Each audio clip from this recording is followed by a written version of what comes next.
Everyone. हम पढ़ रहे हैं कवि मलिक मोहम्मद जायसी का मानसरोदक खंड।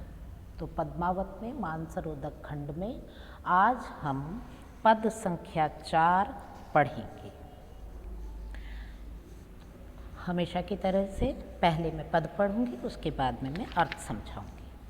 सरवर तीर पद्मिनी आई, खोपा छोरी केस मुकलाई, ससिमुख अंग मलय गिरी बासा, नागिन झांपी लीन चहु पासा, आनई घटा परी जग छाहा, ससि कै शरण लीन जनु राहा, छपि गए दिनहि भानु कै दशा, ले निसि नखत चांद पर गसा, भूमि चकोर दीठि मुख लावा, मेघ घटा महु चंद दिखावा, दसन दामिनी कोकिल भाखी, भैहें धनुक गगन लई राखी, नैन खंजन दुई केलि करेहि, कुछ नारंग मधुकर रस लेहि, सरवर रूप बिमोहा हिये हिलोर हिलेई, पाँव छुवै मक पावो एहि मिस लहरई देई।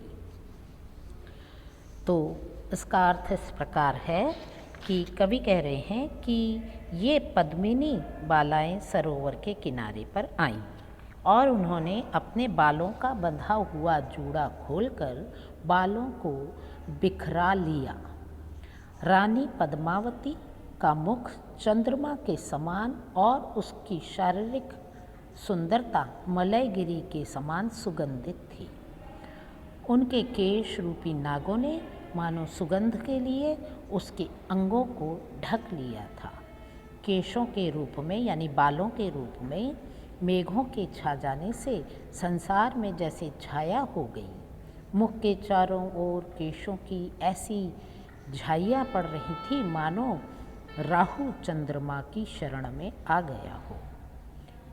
बालों की यानी केशों की श्यामलता से दिन में ही सूर्य का प्रकाश छिप गया, यानी बाल इतने काले थे उनके कि उसके बालों की कालेपन से सूर्य का तीव्र प्रकाश भी छिप गया और रात में चंद्रमा नक्षत्रों को लेकर मानो प्रकट हो गया। यानी कि उसकी सखियाँ चंद्रमा की जो है उपमा तो रानी पद्मिनी को दी है और नक्षत्रों की उपमा उसकी सखियों को दी है। तो कवि कहते हैं कि ऐसा लगा कि रात में चंद्रमा अपने नक्षत्रों रूपी तारों को लेकर प्रकट हो गया।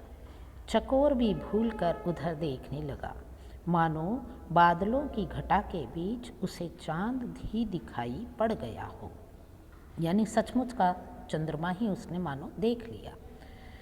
पद्मावती के दांत बिजली के समान चमकते थे और उसकी बोली कोयल की भांति मधुर थी। आकाश के इंद्रधनुष को लेकर मानो उसकी बोहें ही बनाई गई थीं। उसके नेत्रों के रूप में 2 खंजन पक्षी ही क्रीड़ा कर रहे थे। श्याम अग्रभाग युक्त उसके वक्षस्थल ऐसे थे जैसे नारंगियों पर भ्रमर रसपान कर रहे हों। उसके रूप से मोहित हुआ सरोवर अपने हृदय में हिलोरें लेने लगा और सोचने लगा कि मैं कदाचित उसके पैर छू लूँ। इस इच्छा से अपनी लहरों को पद्मिनी और उसकी सखियों को की ओर बढ़ाने लगा। अब है पद संख्या 5।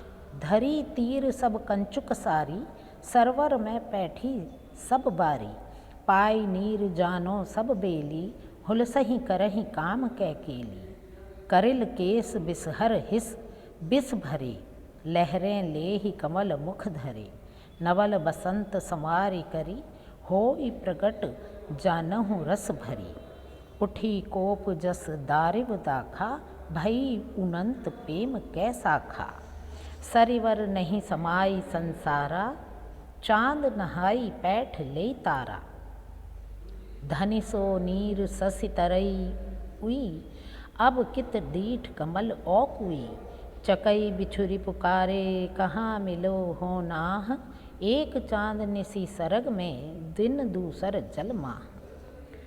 तो इसका अर्थ जो है इस प्रकार है, सब ने अपनी छपी हुई यानी छापेदार साड़ियाँ एक किनारे रख दी और वो सभी बालिकाएं सरोवर के जल में उतर गईं। जल की लहरें जैसे जल मिलने से हुलस पड़ती हैं, वैसे ही ये सब पानी को पाकर के इतनी खुश हुई और वो काम क्रीड़ाएं उसमें करने लगी। उनके आयु संदर्भ में युवावस्था फुटाव ले रही थी। यौवन के नए रस से भरी हुई ये कलियों रूपी सखियाँ मानो अपने संपूर्ण रूप में प्रकट ही हो जाना चाहती थी।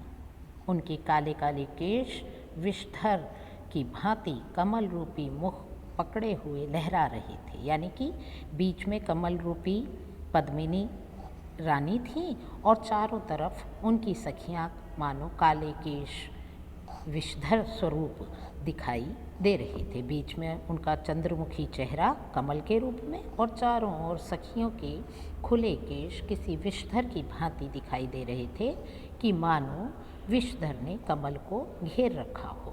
उनके अधर ऐसे थे मानो अनार और अंगूर में मानो कोपलें ही आ गई हों। उन बालाओं के रूप में प्रेम की शाखाएं ही फलों से मानो झुक सी गई थी। यह सरोवर पद्मावती और सखियों को पाकर संसार में खुशी से फूला नहीं समा रहा था और ऊपर स्थित मानो आकाश का चंद्रमा भी तारों को लिए हुए उसमें स्नान करने उतर गया था।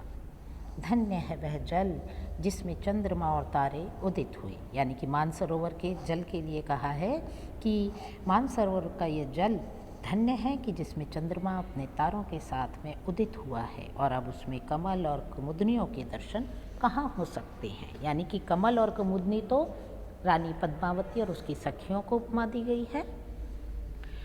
अंत में चकवी बिछुड़कर पुकारने लगी, हे स्वामी अब तुम मुझसे कैसे मिलोगे, क्योंकि आकाश का एक चांद रात में वियोग पैदा करता था, अब दूसरा दिन में ही मानसरोवर के जल में उतर के वियोग कराने के लिए आ गया है।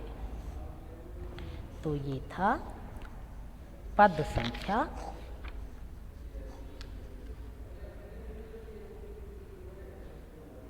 5 का अर्थ।